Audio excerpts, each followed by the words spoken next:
Hey there. Subscribe to my channel. And also press this bell icon.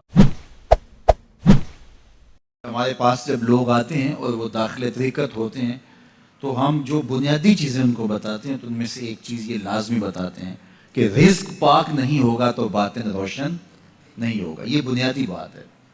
اگر رزق پاک نہیں ہے تو میرے حضور نے ارشاد فرمایا کہ ایک بندہ سفر کر کے کعبۃ اللہ کے صحن میں پہنچتا ہے اور کعبے کے پردوں کو تھام رہا ہے, وہ یمد یدیہ, اور لمبے لمبے ہاتھ کر کے کہتا ہے اے اللہ, لیکن اس کا کھانا حرام ہے, اس کا پینا حرام ہے, اس کا لباس حرام ہے, وہ غذیہ بالحرام, اس کو غذا حرام سے دی گئی ہے.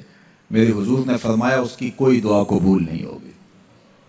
سفر کیا, جنگل پہاڑ کاٹے, سمندروں کو پاٹ کر کے آگے گیا, ہواؤں کے کلیجے چیر کے آگے بڑھا, مہینوں کی مسافتیں طے کر کے گیا اور کعبۃ اللہ کے سامنے کھڑا ہے, سین حرم میں مطاف میں کھڑا ہے, لیکن اس کا جسم حرام سے پلا ہے. اس نے جو پہنا ہے اس لباس کا تانا یا بانا حرام کا ہے, اس کو غذا حرام کی دی گئی ہے, اس نے پیا حرام کا ہے, اس نے کھایا حرام کا ہے, تو پھر اس کا یہ سارا سفر رائے گاں چلا جائے گا, اس کو کچھ نصیب نہیں ہوگا.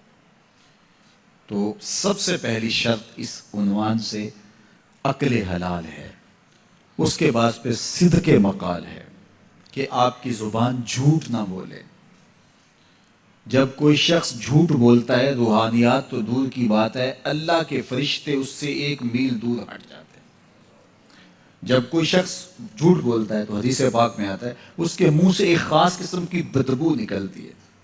اس بدبو کو ہم نہیں سونگھ پاتے لیکن فرشتے سونگھ لیتے ہیں, چونکہ فرشتے انتہائی حساس مخلوق ہے اور وہ جھوٹ کی وجہ سے نکلنے والی بدبو کو سونگھتے ہیں. اللہ نے حضرت امام اعظم امام ابو حنیفہ رضی اللہ تعالیٰ عنہ کو یہ بصیرت عطا کی تھی اور یہ باطنی نظر بخشی تھی کہ جب کوئی شخص وضو کرتا تھا تو اس کے وضو کے پانی سے پہچان لیتے تھے کہ یہ کس گناہ کا مجرم ہے. جب بندہ وضو کرتا ہے تو وضو سے ہاتھوں کے گناہ جھڑتے ہیں, منہ کے گناہ جھڑتے ہیں, تو وہ وضو کے پانی سے اس بات کو محسوس کرتے تھے. اللہ نے ان کو وہ بصیرت عطا کی تھی, لیکن انہوں نے اللہ کی بارگاہ میں عرض کی مالک مجھ سے یہ چیز چھین لے, یہ چیز مجھے نہیں چاہیے. لوگوں کے بارے میں جو ہے وہ ایسا گمان پھر پیدا ہوتا ہے. تو فرشتوں کو اللہ نے وہ حساس جو ہے وہ پاکیزہ وجود دیا, ان کی حس ایسی ہے کہ وہ بدبو جو انسان بولتا ہے اور لفظوں سے جو اثرات نکلتے ہیں وہ محسوس کرتے ہیں. تو جب کوئی شخص جھوٹ بولتا ہے تو اس کے جسم سے, اس کی زبان سے جھوٹ کے ساتھ بدبو نکلتی ہے. اللہ کے فرشتے 1 میل دور تک پیچھے ہٹ جاتے ہیں. تو مجھے بتائیے جو شخص جھوٹ بولتا ہو کیا اسے کوئی روحانی مرتبہ مل سکتا ہے؟ یہ سوچا بھی نہیں جا سکتا, یہ امکانات سے ہی نہیں ہے. اللہ کے محبوب علیہ السلام سے پوچھا گیا کہ حضور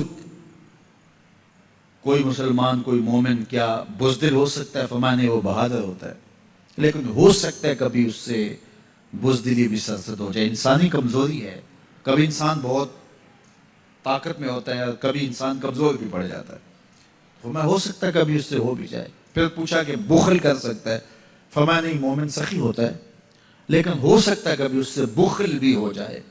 کبھی کبھی دولت اسے اچھی بھی لگنے لگ جاتی ہے, جس طرح فرمایا گیا کہ اولاد مبخلتن مجبنتن, یہ جو اولاد ہوتی ہے یہ بندے کو بخیل بھی بنا دیتی ہے اور بزدل بھی بنا دیتی ہے.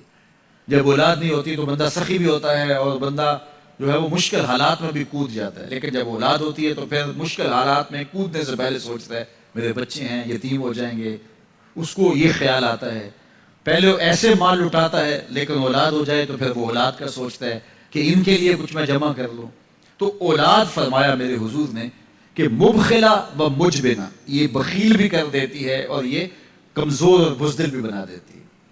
تو مومن ہوتا بہادر ہے لیکن ہو سکتا ہے کبھی اس سے بزدلی بھی ہو جائے. مومن سخی ہوتا ہے لیکن کبھی ہو سکتا ہے اس سے بخل بھی ہو جائے.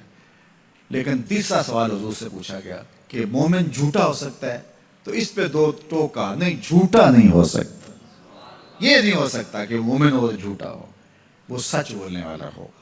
تو عقل حلال اور صدق مقال, یہ 2 خوبیاں جو ہیں یہ اہل اللہ کا تو رائے امتیاز ہے، اور یہ مجھے اور آپ کو اختیار کرنی چاہیے۔